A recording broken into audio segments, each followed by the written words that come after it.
Amanda Ripley, welcome back to the podcast. So good to be here, Yasha. Good to see you. So, your first book was about what happens when there's catastrophes, who survives and why.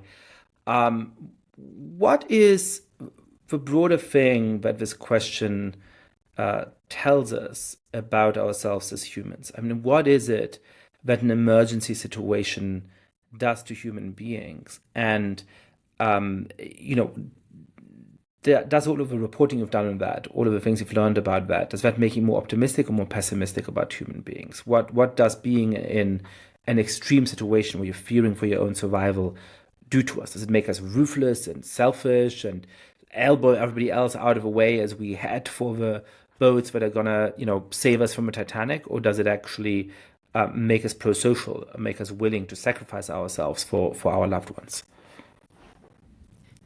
This all started for me, the Unthinkable book, when I was sort of by chance kept covering different disasters when I was at Time Magazine, terrorism and hurricanes and wildfires. And then I just became like the go-to disaster beat reporter for some reason, which I don't recommend. But I noticed as I was doing that, we did a lot of stories about loss and grief and blame and accountability. And those are all important stories. But there was this one kind of story that we never seemed to do, and nor did anyone else, which is what literally can we learn from the survivors, aside from, their sadness and anger and grief? What did it feel like physically, mentally, even socially to be in this ordeal? Because every single survivor I've ever met, and I have met a lot of them, had things that they wish they had known, things that surprised them about the experience, good and bad, and things that they want the rest of us to know. And so for me, it was like, being trapped in this room where the walls keep getting closer and then suddenly realizing there's actually an exit. There is something useful here. And guess what? Survivors want to talk about this too. So it was just this way to be like, hey, how do we get better at this? And instead of relying entirely on experts and officials to figure this out, learn from the now millions and millions and millions of Americans who are disaster experts in their own right. And then, to answer that question about do I feel more or less hopeful, I definitely feel more hopeful. I mean, it's like anything, right? Like you take something really scary and look at it clear-eyed, really for a while, like hold the gaze and try to understand it, it becomes less frightening. But also, to your point, generally people become much more cooperative, polite, courteous, almost to a fault in disasters. So it's very different from, rush hour on the freeway. It's just people do not behave the way we expect. And that is good to know in advance so that you can plan accordingly.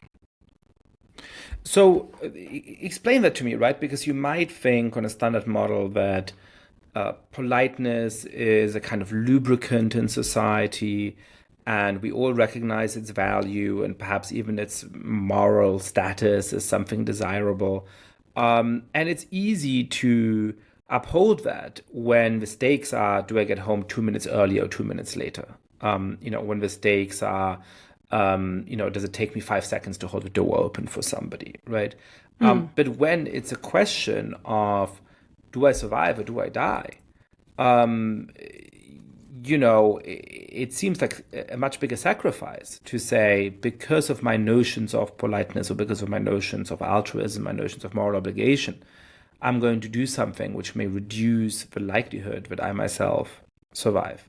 And yet you're saying that actually, in those situations, that is often how people behave. What's the evidence for that? And why do you think that is? Because it does seem surprising, doesn't it? Yeah, absolutely. It's a huge and fascinating mystery, right? Because you're right. It does seem like it should be literally everyone for themselves. But the more you look at it, you start to see there is some logic to it, right? Like, let me give you an example. So after the terrorist bombings on the London transit system on July 7th of 2005, which killed, I think, 52 people, some of the survivors actually resisted leaving the tube station.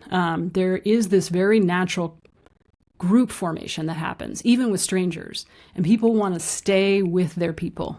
in these moments. Now, you might ask, why is that? Obviously, leaving the tube would be a good idea in this situation. But the best research I've seen suggests that it's because there is some safety in groups. Humans are social creatures, right? Like that is how we are. And if you even look at chimpanzees, right? They also will, when threatened, they will gather tightly, form groups, and start to groom each other, right? They might even embrace. So there is a sense in which banding together could intimidate the enemy. It can, also be helpful if someone in the group knows something that the rest doesn't know. Now, this is where this technique breaks down, right?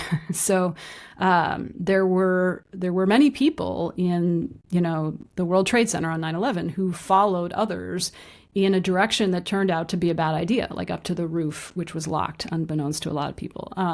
So it really depends on the wisdom of the crowd that you're in, how helpful this is. But it is very predictable. So everyone in almost every disaster I've looked at, from plane crashes to pandemics to tornadoes, goes through 3 phases. And the first phase is a really profound period of disbelief, where your brain will try incredible things to talk you out of what's happening, to tell you like, it's fine, chill out, don't worry. You can lose a lot of time in that phase if you don't have any training or experience with the threat, right? The next phase, though, is deliberation, which is when you get really social and form groups and look to others for guidance.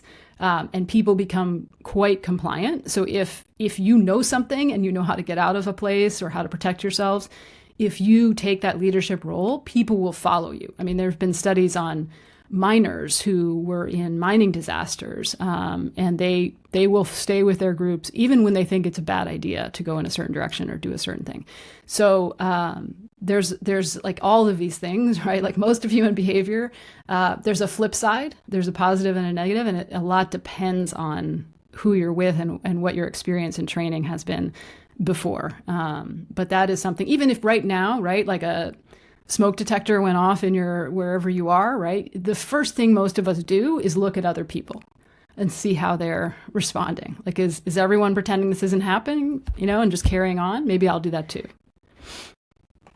Let's talk through those steps. I mean, when you're studying disasters, in a way, political scientists would say you're selecting on a dependent variable, right? Which is to say, you already know what the outcome is. It was a disaster. And so obviously it'll look like when people are thinking, is this really a disaster? Perhaps there's an innocent explanation for what's going on. They're kind of systematically making the wrong call. But that's because we're only looking at the cases where something does turn out to be a disaster, right? Now, there's many, many circumstances where you start being worried about something, concerned about something, and it turns out that you don't have a reason to worry too much, right? Where there's a fire alarm ringing in a building, and there's in fact a fire. In retrospect, it'll look really stupid that you spend a long time thinking, I'm sure it's a fake alarm. But of course, I've never been in an actual fire, and I've been in a building with fake fire alarms, 100 times in my life or more than that. So how do we calibrate this, right? When you're in a situation where you're concerned about something, a fire alarm is going off, or perhaps something stranger is happening, you're sitting on a plane and you have a feeling that there's a bunch of guys walking back and forth into the bathroom and, something smells fishy, right? But you don't want to be the person who says, I think these people are terrorists, and there's, somebody, has diarrhea or something. So how do you try? It is a form of terrorism, I believe, just for the record. That I certainly think that when my dog has diarrhea. Then how do you try to deal with these situations? How do you calibrate that? How do you not end up being a kind of paranoid person who's always in fight or flight mode, who's always about to, head for the exits, but without getting into, adopting habits, which perhaps I do, where if you were in a real disaster, you'd say, it's just an over fire alarm, I'm sure it's nothing. Mm-hmm. Right. Well, I think it helps to understand our own blind spots, right? So we all have a calculus we carry around about risk. And we all have blind spots in there, right? But if understanding what those are can help you check yourself, I think, to be like, you know what? I'm just like extra afraid of bears. So like obviously when I'm afraid that there might be a bear in the kitchen, which actually just happened to someone that I was on a podcast with. But anyway, when I'm afraid there might be a bear in the kitchen, if I do not live in bear country, I'm going to realize, okay, this is my stuff, right? Or I might check it with my friend or family member, right? But it's important to know what that equation is for you. So basically, the term of art here is dread. This is the word that describes what we feel when we think about what to fear, right? So it basically is all of our evolutionary fears, hopes, lessons, prejudices, and distortions wrapped up in one X factor. But if you were to break it down into its parts, we actually kind of know what those things are, what the various factors are that lead to dread. So the things that tend to boost our dread for something are whether it feels uncontrollable to us, whether it feels unfamiliar to us, whether the scale of destruction is very large, right? Which is why we're more afraid of we're more captivated by a plane crash, right, than a car crash or than 100 car crashes that happen the same hour. The level of suffering, right, which is why we might be more afraid of cancer than a heart attack, right? And also unfairness affects our dread equation, whether we feel like something is just wrong and unfair and unjust. So knowing that and knowing your own particular quirks and fears and experiences can be helpful to figure out, okay, is this just me? And if there is something that you're super hyper vigilant about, right? Like many people are afraid of flying, understanding more about it can lower that dread, right? So that it becomes more, you can calibrate better your fear reaction, right? So for some people, it's exposure therapy, right, is very effective for a lot of fears, including fear of flying. So getting more familiar lowers that dread factor so that, you don't make as many mistakes, but you're going to make some. Like, let's be honest, right, Yascha? Like, you're not going to get it. It's very hard to know true north in a lot of these situations. So you're going to make some mistakes, and you don't want to be anxious all the time. I actually find the more I know about a place or a given threat, the less anxious I am. So there are ways to kind of stay in the green zone, so to speak, with the stress around these things. Well, I think there's a kind of philosophical question here, right? Where on the one hand, the rational thing to do is to think a lot about disasters and to be prepared for them and to have a game plan and to make sure that you follow all of the guidelines about how much dry food you're supposed to have at home at all times and all of those things, right? On the other hand, you might say, the likelihood that any one person who lives in an affluent country, certainly in the United States or in Italy or something like that, falling victim to this kind of disaster is very low. And the likelihood that sort of being hypervigilant and doing all of this preparation is going to make the difference between whether you survive and die is even lower. And so perhaps the right attitude towards this is slightly more philosophical, or slightly more stoic, to say, look, this is an unlikely thing to happen. I'm not going to be an idiot. I'm not going to go and, be a tourist, in some incredibly dangerous part of the world or something like that. I'm going to have normal common sense. But beyond that, I trust in the systems around me and I trust in my luck. And it's just not worth spending all of this mental energy and perhaps the actual expense trying to protect myself against something that remains an outside possibility. So how do you feel about that? Because you're not a kind of disaster prepper, right? And perhaps you are, but I imagine you're not somebody who sort of, lives in the countryside with, 17 shotguns and enough dry food to last you for a year. So is it a matter of striking the right balance, or how should we think about this? Yeah. I'm in a bunker right now, but that's normal. No, I'm kidding. I totally agree. I think fixating on a go bag and having storage of things, that's fine. Like, you can do that. It's not that interesting to me, and I don't think it's that useful if that's all you do. Like, I definitely think the philosophical approach is the best approach. So for me, there's not a lot of preparedness I do unless it's dual use. So in other words, I'm going to get something out of it positively, regardless of whatever befalls me in the future. So let me give you an example.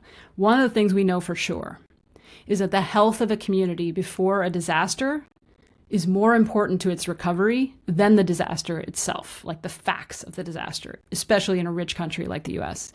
So how much we know and trust each other really, really matters, right? And this is something that I cannot stress enough. I mean, it is just painfully obvious right now because we're in a low trust moment, which we weren't in as much when I wrote the original book. But now this is a huge issue. But always the people who will help you, who will save you in a real disaster are your coworkers, your neighbors, your family members, and strangers sitting next to you on the bus. It is not professional first responders. They are going to take days and days to get to you if they get to you at all, right? So the people around you really matter. So what does that mean for preparedness, right? That means don't think about it as an individualistic, how can I protect myself? Think about it like, how can I know myself, my community, and my neighbors better? So I will tell you, ever since writing this book, if there's a block party in my neighborhood, I'm going to be there, right? First, because it is good to have connections with humans, right? To watch little kids blow bubbles and run around. That is good. That is part of the reason for living, right? And have, hamburgers off the grill. So I'm getting something out of it. And also, I'm getting to know my neighbors better, right? I know that there's an elderly lady, 5 houses down, that this guy up here has a generator, that this person's a registered nurse. Those are really important things to know, and you need to have those relationships before you need them, right? And they should be real, not just transactional. But that's the kind of thing that I think is hugely important, not just to our present day happiness, but also to recovering from and surviving a disaster. And I mean, sadly, I don't think it's as rare as it used to be. I mean, there's a kind of really interesting paradox, which at first is going to sound scary, but is going to get hopeful. So bear with me. But from 2011 to 2021, 90% of U.S. counties went through a federally declared disaster. So that means 90% of the population, about 300 million people, lived in or very near a disaster zone. And that's not even including the pandemic, right? Which we know everyone was affected by in some way or another. And about half of Americans know someone who died. So even putting that aside, we know that weather disasters have increased 400% over the past 50 years. So I don't say this to scare people, but more to say, if you haven't been affected by a disaster, you will be. And I guess at this point, I really think everyone has, even if it's just severe flooding and storms and, a tree falling on your neighbor's roof. That is becoming very, very normal. A lot of millions of Americans have gotten to be professional at evacuating every year for wildfires, hurricanes. So this is, even if you're not going to die in a disaster, it is good to know what to expect and how to prepare for it. Now, here's very quickly, I'm going to pivot to what's hopeful. At the same time, over the past 50 years, when these weather events have gone up 400%, so much more frequent, much more expensive, like crazy expensive. At the same time, the number of deaths from disasters has dropped by about 2/3, which is wild. So disasters have gotten more survivable and less disastrous. But all of that progress continuing depends on whether we can trust each other and our institutions, because then all of that progress will not continue and we will regress, because a lot of it has to do with forecasting disasters, getting out of the way in the nick of time, and, trusting people in charge enough to take their advice and take vaccines and that kind of thing.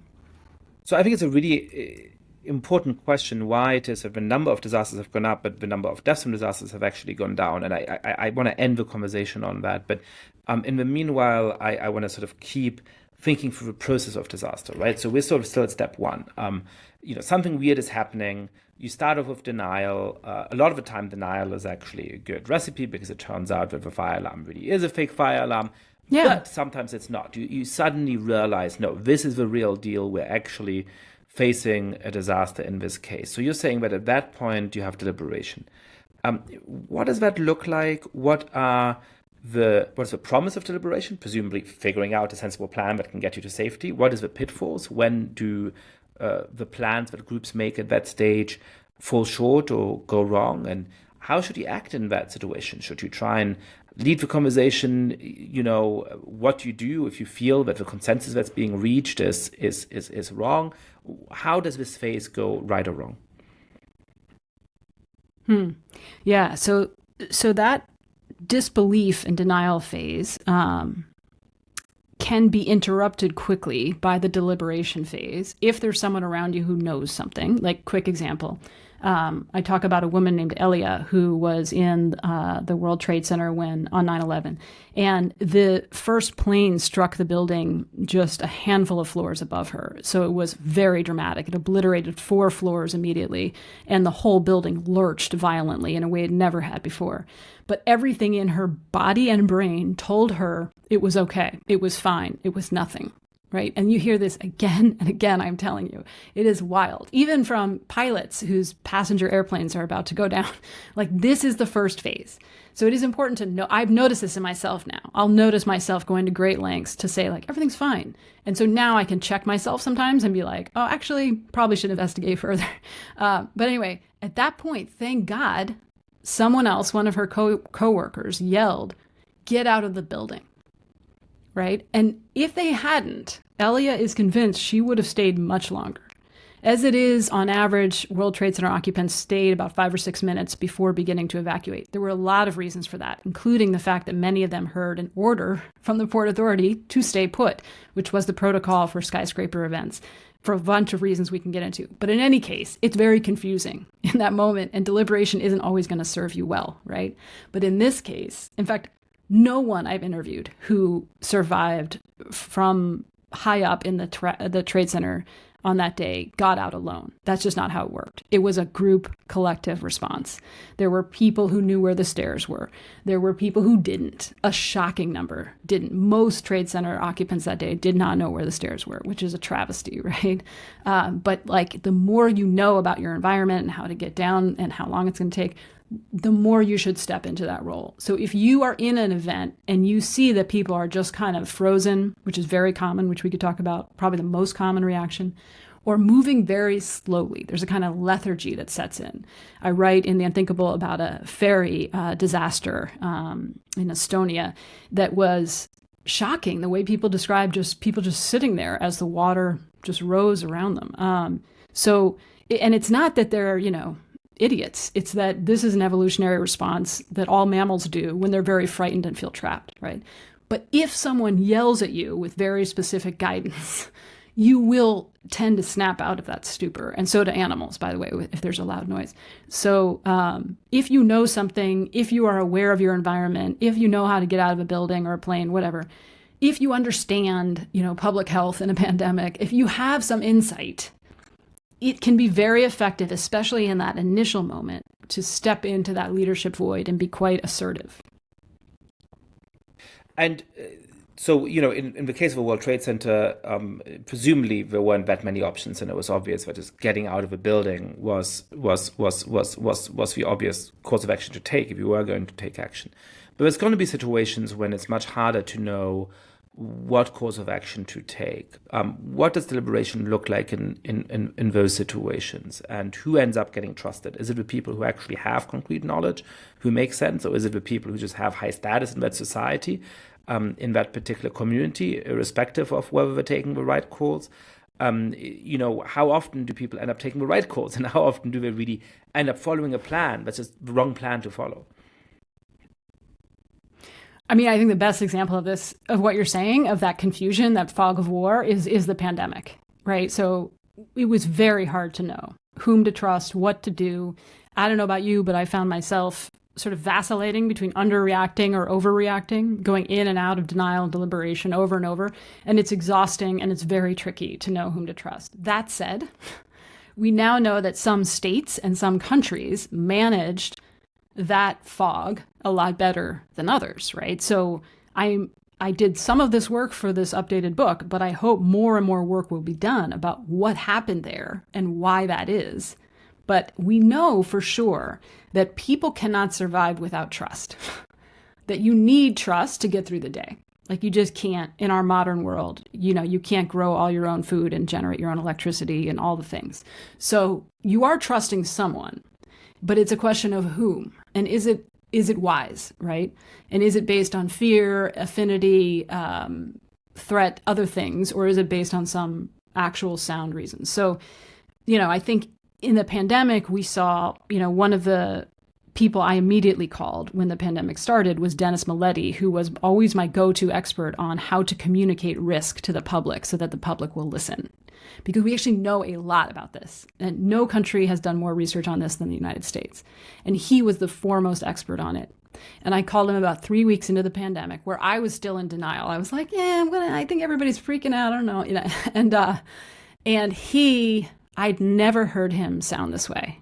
He was totally devastated because the communication about the risk was so poor at the federal level, and also in some cases at the state level and local level. And it was what is it that he teaches about how we should communicate risk, and how is it that risk was being communicated? Yeah, so what he had preached for decades. I mean, he was the guy, right? He had preached for decades. All this research had shown very clearly that you need to tell people what you know and what you don't know. You need to tell them over and over again, more words, not fewer, right? You need to treat them like they are intelligent. So tell them that you're probably going to have to change as you learn new things, right? You need to tailor your message for different audiences who need different things, but you want to be as consistent as possible, which requires trust, right? Here's where polarization is the beast that consumes everything, right? Because as soon as it got politicized, then it became a tug of war, right? Like the teachers' unions don't want to go back to school because Donald Trump is saying go back to school. I mean, this kind of nonsense, I don't need to tell you, is so diabolical and just causes infinite suffering that we didn't need. We have suffering we need to have and suffering we don't need to have. So that distrust really poisons things from a communication point of view. But probably the most important thing that he taught me about what to do when it comes to risk communication, because he spent a lot of time with me, thank God, because I didn't know what I was doing, but it is important to talk to the media in advance of disasters, right? So that you have those relationships. And he helped me understand how I could be helpful as a journalist. And one of the things you have to do first and over again is listen. Like, listen. Don't assume that you know why people are not masking or they're going to spring break or not taking a vaccine or taking a vaccine. Don't assume that you know. You don't know. Right? And so you have to listen to people. And we have the technology to do this at scale. It is not that hard. And we were not doing it. And we were not treating people with the respect that they deserve. Writ large at a national level. There were obviously lots of exceptions to that, and I talk in the book about one exception that is a true story, a true model for the rest of us about how a Native American community radically increased its vaccination rate very quickly by listening to people. So you said that some countries did much better in the pandemic than others. Which countries did better, how, and why? Well, there's a lot of complexity in that question, as you know, because it's really hard to get apples to oranges when it comes to death rates, right? And in a lot of ways, we'll probably never know exactly how many people died and so forth. You know all that. But what I found to be the best way to look at this was what they call excess mortality, right? Which is how many people died from 2020 to 2023 over and above what we would normally expect based on the previous history, right? So excess mortality doesn't mean that everyone died of COVID, but it means deaths beyond what we expected. And by that measure, we know about 28 million people died worldwide in those 3 years, beyond the people we would expect. And in the US, an estimated 1.3 to 1.4 million additional people died, beyond what we would normally expect. So these are huge numbers. We know that in the US, things were very bad until the vaccine. And then you do see a real inflection point.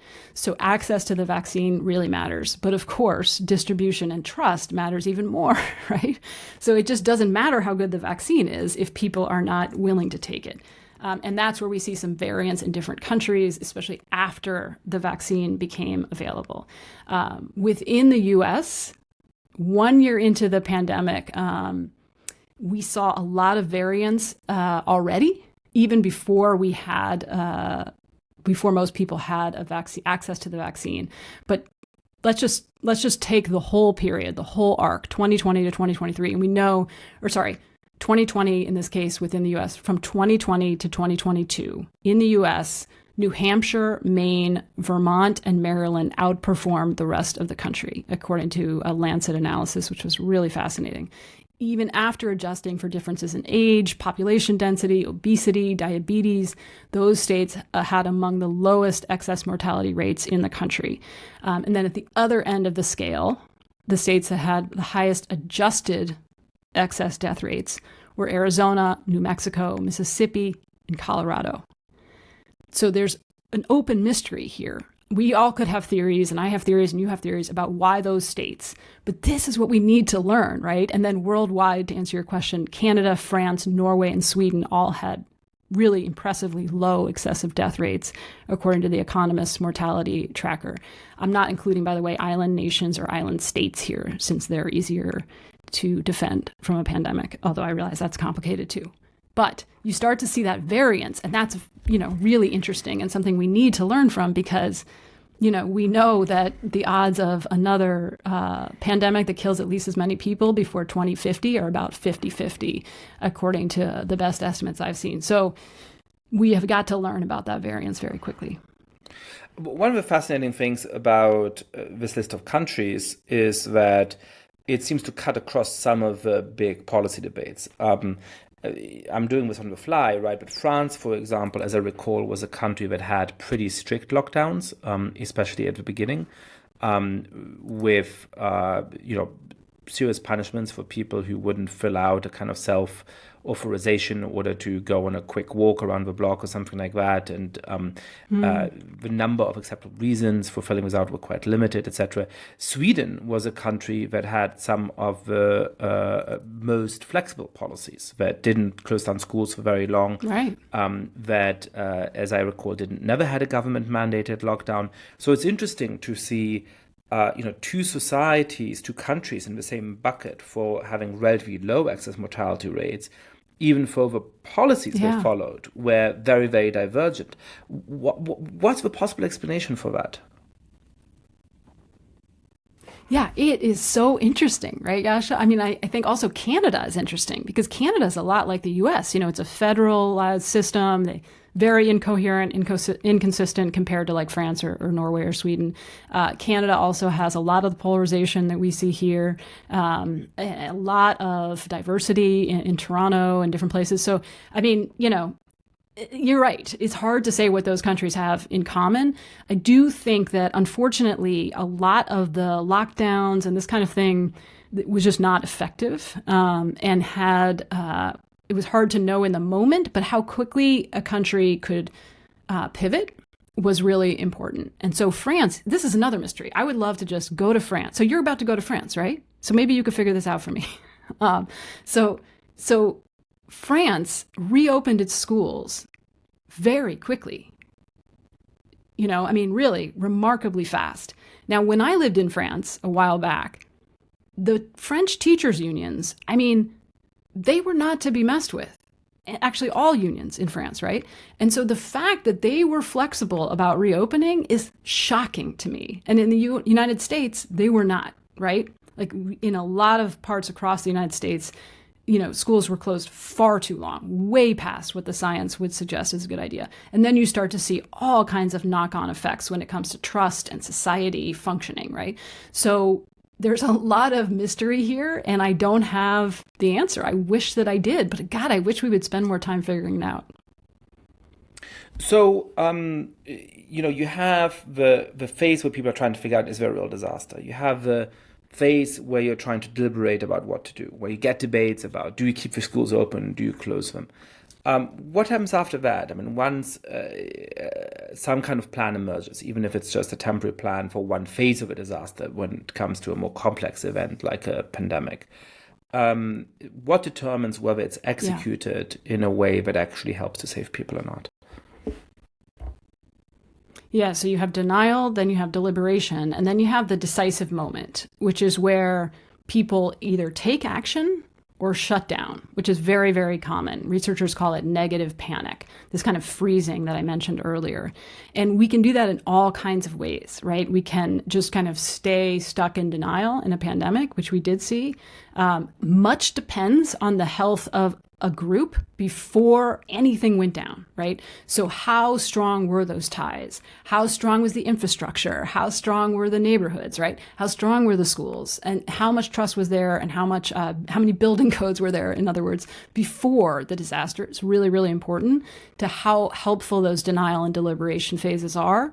And in the case of the pandemic, for example, Dennis Milletti, 2 days before his vaccination appointment, he's the risk expert I mentioned earlier, died of COVID, which was just heartbreaking. We all know someone who died who shouldn't have died, but that was particularly painful given that he knew that this could be going better than it was, and had done so much to help people get smarter about risk communication. So for some people, it just doesn't matter what you do, right? At this point, other forces overwhelm any individual action. But for a lot of people, that decisive moment phase is influenced not just by what you've done before and your personality and your genetics, although that's all interesting and fun to talk about, but it's really a function of who you're with and who you trust.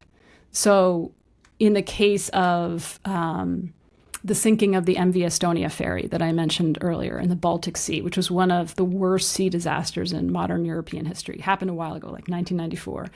But one mystery that received very little attention was that in the horrific final moments aboard the ferry, witnesses reported a surprising number of passengers doing exactly nothing, even though clearly that ship was going under, right? So it's important to ask what happened there and also assume the best. Part of where we lose people in disasters is we assume they're people are helpless or idiots. That's not the case. This turns out to be a very common response, especially in environments that you're not familiar with, right? So if you are on this ferry and you don't know anything about how to get off or how these ships work, it's much more likely that you're going to freeze. Now, the same person in, say, a bombing or a wildfire might behave very differently. So it's a lot of the function is how comfortable are you in that environment? What do you know, and what do the people around you know? So there were people on that ferry who did get out, and many of them were helped by other people who urged them out, who linked arms with them. Literally, this happened a lot after the evacuation of the World Trade Center as well. But you do see that it is very much a group effort. And if people around you freeze and shut down, you're likely to do that too. So this gets us to where I think the most interesting ground is, right? Because from the perspective of somebody who reads about a natural catastrophe, of course, it's natural to think, well, how can I survive if something like that happens today? What are the tips and tricks that might help me get through this perilous moment? From a social and political perspective, the more interesting question is, well, how can we set up societies so that collectively we're resilient to the kind of natural disasters or man-made disasters that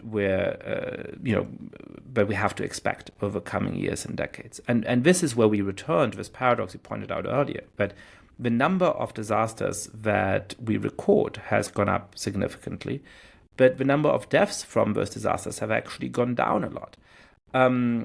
I have two questions about it. One is this count accurate? Are we confident that we're not just inflating the count such that things that wouldn't have counted as a disaster in the past now count as a disaster? Mm-hmm. But irrespective of that, if the total number of people who have died in these disasters have gone down, clearly we're doing something right. So, what is it that our societies have done and learned to prepare ourselves for disasters and increase the number of people who survive them? Okay, so let's first talk about what we're doing wrong which is how we got to this level of frequency, and then what we're doing right, which is how we're getting to a place where disasters are less disastrous, right? At least from a survivability point of view. So I am pretty confident that these numbers, that these stats are reliable, that they're apples to apples. So that is a good question, important to keep in mind. But the definition's been fairly consistent over time. And so the reason they've gone up to the degree that they have is because we've put much more of our civilization at risk by developing on coastlines, stripping away natural buffer zones that used to protect us from weather. So we see the same weather, the same kind of hurricane, doing much more damage, right, than we did in the past. Also, we're seeing, from climate change, higher temperatures leads to drought, which then leads to wildfires. So you get into these kind of vicious cycles of disasters. And then after the fires die out, you get this barren landscape, which increases the risk of flooding and mudslides. So some of these things are interacting, which is part of why this is what we're seeing. Okay, now what are we doing right? So humans have gotten dramatically better at working together to predict disasters and get out of harm's way just in the nick of time, which is why disasters have gotten less deadly. So, for example, in 1990, the National Hurricane Center could predict the path of a hurricane only about 24 hours in advance. So that's pretty late. You don't have a lot of time to check with 5 other people, which is the average for how many people deliberate during this decision, and then get your stuff together and, get your family together and get out. Now, the National Hurricane Center can predict the path of a hurricane 72 hours beforehand, right? And the same with forecasts in general. Forecasts, I don't know if it feels like this to most people, but forecasts have gotten wildly better further out than they used to be. So just for regular weather. But all of these warnings about tsunamis, wildfires, floods only work if they are trusted and trustworthy, right? So this is where all of these, inventions and improvements in technology only matter if we can collaborate. So we sort of come full circle, and we have not collaborated well when it comes to development, right, and climate change. So it's a kind of a tricky answer because it's it's the best and worst of humanity all in one. All of this sounds plausible to me, but I have one confusion in my mind now, right? Which is that it seems to me a lot of what is keeping us safe in these disasters is technology, right? It is the technology of a weather service that can predict the hurricane 72 hours in advance rather than 24 hours in advance. It is presumably things like building codes and the technology to build houses that will withstand certain kinds of weather events in a way they didn't in the past. There's a really instructive set of comparisons between the same hurricanes at similar strengths hitting Florida and some of the Central American or Caribbean islands, and they end up just killing way more people in the Caribbean or in Central America because there's a much poorer societies that just aren't able to build to the same standards, don't have inspections to make sure that new habitations are up to code to the same extent, and so on and so forth, right? So all of those answers actually seem to be about technology, policy, and so on. And that helps to explain this transition over time. Why is it that today we're safer than 30 years ago? Well, because we're a richer country that has invested more into preparedness and resilience against these kinds of events than we were 30 years ago or 100 years ago, right? But a lot of the emphasis you had in the first part of the conversation was more about sort of the quality of community, how well you know your neighbors, how much you can trust each other. But those don't seem to be things intuitively that have gotten better over the last 30 years. Perhaps they have, and that's a good news story that we're missing. But intuitively, I would have said, well, those things have actually gotten worse. So if they're really what's most important, then more people should be dying from these disasters than in the past. Right, you would think because so much of this technology and enforcement and all of these things of building codes requires some level of collaboration and trust. So therefore, why is it even working? Why is it even working as well as it is? Is that what you mean?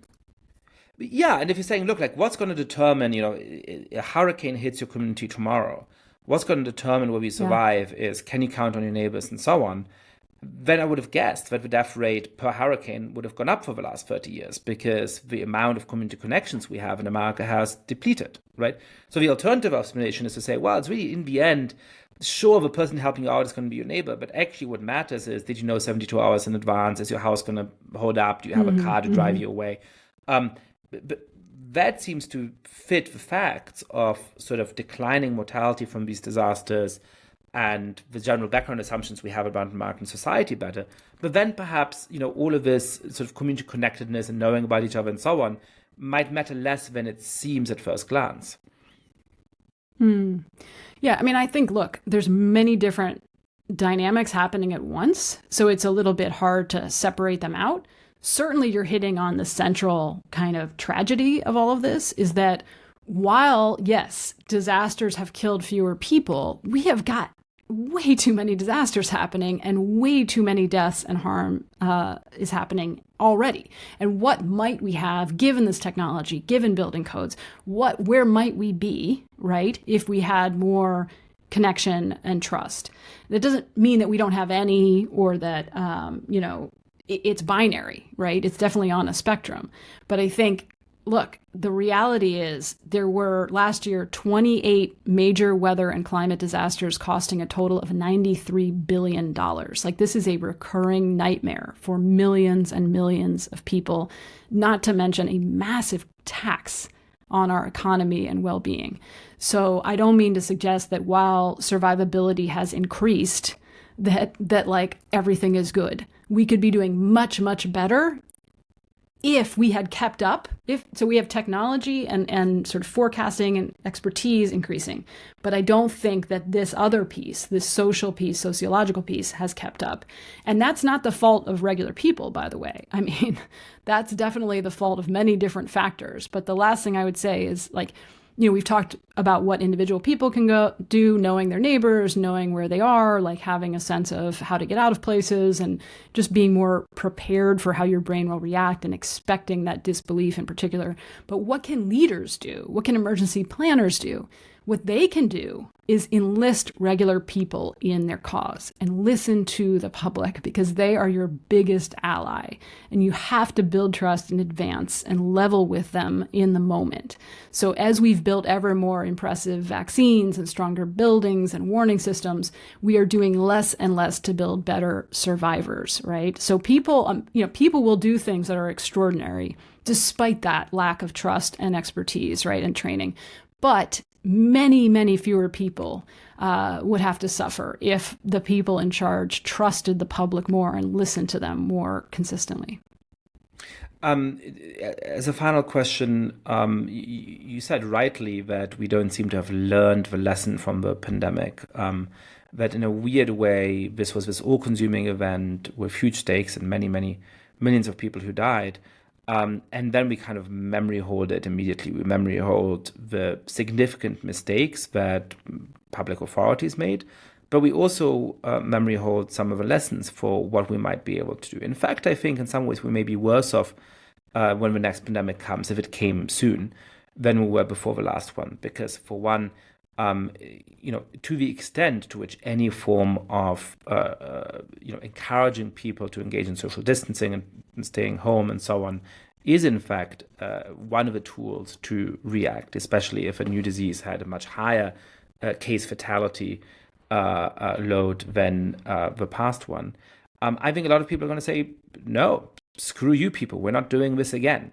Even if it turned out to be much more rational in the next pandemic, because many more people would die from it, I think there would be immense resistance to going through all of those protocols again. So what steps can we take now? What steps should we take now in order to actually prepare for the next pandemic, or perhaps to avoid the next pandemic happening?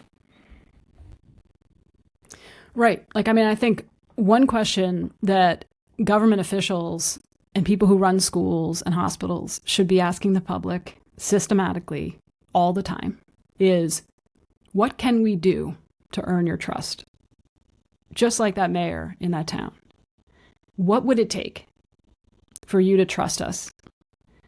And it's going to be different answers for different people in different places, right? But I don't see that happening enough. Maybe I'm missing it. If so, please let me know. Anyone listening, I would love to hear about it. I'd love to write about it. But that is something that we can do more of right now. So that, you're right. I mean, we see this with hurricanes. Like, people tend to preference their experience from the last hurricanes in deciding whether to evacuate for the next hurricane, very understandably, right? Even if, in fact, things have changed, and like you should not assume that with each next virus. So yeah, I think the more we can do to try to understand what people need, what they didn't get. There's been no national conversation about this here. And that's not true in every country. I mean, the UK had public hearings about this that were, relatively, I think, serious, and other countries did as well. So I think having a national reckoning that isn't about blame or, rage or vengeance, but is more about getting better for the next time would be great. And I think the media could do a better job of covering those stories as well. In every city, in every town, in every state, there were outliers, standouts, leaders, institutions that performed really well, and ones that performed terribly.